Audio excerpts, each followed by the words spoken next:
Hello, I'm Eric Scott, a student in English 100, and I'm here to walk you through what I picture as my ideal community. My goal was to foster a community that would create the greatest variable happiness for its residents while still being realistically attainable. With no further ado, allow me to begin. So, starting off with location, I would base my community out of rural Montana in the United States. It would be away from the larger Montana cities, like Billings, and instead would be rather secluded. This keeps it away from many issues that plague much of the rest of the nation, and allows for other key aspects of developing happiness that will come later. What does my community look like? The town would sit at a population of around 3,000 people. Not enough to know everyone, but small enough to where you can know many, if not most. The education would consist of public schools and a well-funded general trade school. This would allow the population to consist mostly of tradesmen. They will be electricians, carpenters, plumbers, farmers, etc.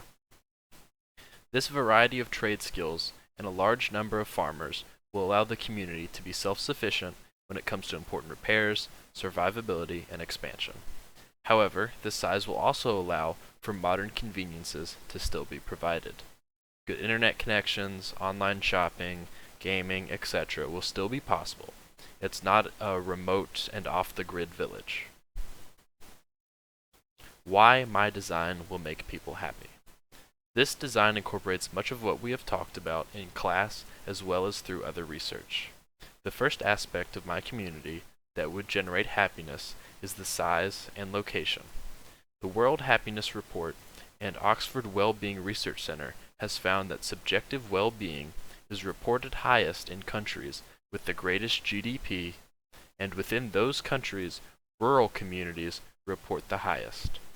The U.S. and rural Montana fit this bill quite nicely as a location for my community and allows for other aspects of happiness to be most optimal.